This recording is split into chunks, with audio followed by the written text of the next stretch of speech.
പ്രിയപ്പെട്ടവരെ, നെടുങ്കാട് പ്രദേശത്ത് ടാങ്കറിൽ വെള്ളം എത്തിച്ചു എന്ന വാർത്ത കൂടി ഇപ്പോൾ നമ്മൾ പ്രേക്ഷകരിലേക്ക് എത്തിക്കുകയാണ്.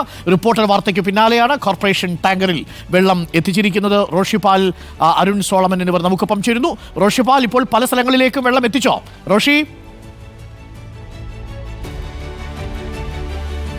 അരുൺകുമാർ, നെടുങ്കാട് ഭാഗത്ത് നമ്മൾ ഏതാണ്ട് 1 മണിക്കൂർ മുമ്പ് എത്തുമ്പോൾ ഇവിടെ 5 നാളായി വെള്ളം കിട്ടാത്തത്, അതിൻ്റെ ദുരിതം നമുക്ക് പലരും പങ്കുവച്ചിരുന്നു. ഏതായാലും 5-ാം നാൾ ഇപ്പോൾ കോർപ്പറേഷൻ്റെ കനിവാണ്. ഒരു വാട്ടർ ടാങ്കിൽ ഇവിടെ വെള്ളം എത്തിച്ചിട്ടുണ്ട്. അവർ വെള്ളം ശേഖരിക്കുന്ന തിരക്കിലാണ്. 5 നാൾ വെള്ളം കിട്ടാത്ത അവസ്ഥ നമ്മൾ നേരത്തെ അവർ പലരും പങ്കുവച്ചതാണ്. കാരണം അവർ ഹോട്ടലുകൾ വരെ ഭക്ഷണത്തിന് ആശ്രയിക്കേണ്ട ഗതികേടിലായിരുന്നു കഴിഞ്ഞ കുറച്ച് ദിവസമായി. ഇതിലിപ്പോൾ കോർപ്പറേഷൻ്റെ വണ്ടി അവർ നേരത്തെ തന്നെ ആദ്യ ദിവസം മുതൽ തന്നെ ഇതേപോലെ വെള്ളം എത്തിച്ചിരുന്നെങ്കിൽ ഇവർ ഇങ്ങനെ ദുരിതം പേറേണ്ടി വരില്ല ആയിരുന്നു എന്നതാണ് ഏറ്റവും പ്രധാനപ്പെട്ട കാര്യം.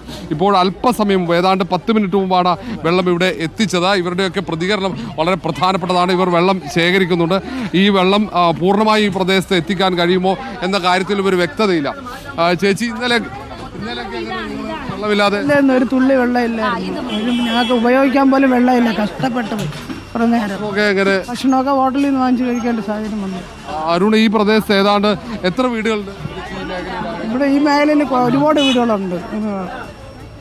ഈ മേഖലയിൽ വളരെ കൂടുതൽ വീടുകളുണ്ട്. പക്ഷേ ഇവിടെ ഒന്നും വെള്ളം വാട്ടർ ടാങ്കിൽ എത്തിക്കാൻ, ടാങ്കറുകളിൽ എത്തിക്കാൻ കോർപ്പറേഷൻ അധികൃതർ ശ്രമിച്ചു പോലുമില്ല എന്നാണ് ഈ പ്രദേശവാസികളുടെ പ്രതികരണങ്ങളിൽ നമുക്ക് മനസ്സിലാക്കാൻ കഴിയുന്നത്. ഏതായാലും വലിയ ദുരിതമാണ് കഴിഞ്ഞ 4 നാൾ ഈ പ്രദേശവാസികൾ അനുഭവിച്ചത്. അതിന് ഒരു താൽക്കാലിക പരിഹാരമാണ് ഇപ്പോൾ ഉണ്ടാകുന്നത്. ഇപ്പോൾ ഇവിടെ വാട്ടർ ടാങ്കറിൽ കോർപ്പറേഷൻ വെള്ളം എത്തിച്ചു. പക്ഷേ ഈ ടാങ്കറിലെ വെള്ളം ഈ പ്രദേശത്ത് പൂർണ്ണമായും എത്തിക്കാൻ കഴിയുമോ എന്ന കാര്യത്തിൽ ഒരു വ്യക്തതയില്ല. അതിൽ ആശങ്കയും അവർ പങ്കുവെക്കുന്നുണ്ട്. കഴിഞ്ഞ ദിവസങ്ങളിലൊക്കെ ഭക്ഷണം ഹോട്ടലുകളെ ആശ്രയിച്ചാണ് ഇവർ. കുടിക്കാൻ വെള്ളമില്ല, കുളിക്കാൻ വെള്ളമില്ല, വല്ലാത്ത ദുരിതമായിരുന്നു. ഈ ദുരിതം കേൾക്കാൻ പോലും അധികൃതർ എത്തിയില്ല എന്ന പരാതി ഇവർ ഉന്നയിക്കുന്നു. നേരത്തെ ഒരു വട്ടം ഒരു വാട്ടർ ടാങ്കിൽ വെള്ളം എത്തിക്കാൻ വേണ്ടി ടാങ്കർ ലോറി ഇവിടെ എത്തി കുറച്ച് വെള്ളം വിതരണം ചെയ്ത് പിന്നെ മടങ്ങുകയായിരുന്നു എന്നാണ് ഈ പ്രദേശവാസികൾ പറഞ്ഞത്.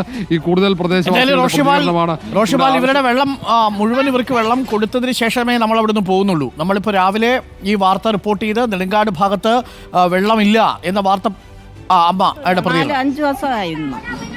4 ദിവസം വെള്ളമില്ല, ദുരിതം തന്നെ. കിണറുകളിൽ പോയാണ് വെള്ളം എടുക്കണം. ഇവിടെ അവരുടെ കിണറില്ല, അങ്ങ് പോകും. ജോലിക്കൊന്നും പോകാൻ പറ്റില്ല. ഇല്ല, ഒന്നും പോകാൻ പറ്റില്ല. സമയത്തൊന്നും പോകാക്കൂല. അതന്നെ ഇത് ഈ പ്രദേശത്തിൽ ആരും ജോലിക്ക് പോലും പോവാതെ ഇങ്ങനെ ചെറിയ ഇടവേള കൂടി വേണം. ഇടവേള കഴിഞ്ഞ് വളരെ പെട്ടെന്ന് ഞാൻ റോഷിയിലേക്ക് തന്നെ തിരിച്ചു വരാം. വെള്ളം കിട്ടിയ സന്തോഷത്തിലാണ് നാട്ടുകാർ. 5 ദിവസമായിട്ട് വെള്ളമില്ലാത്തൊരവസ്ഥ നിങ്ങളൊന്ന് ആലോചിച്ച് നോക്കിയേ.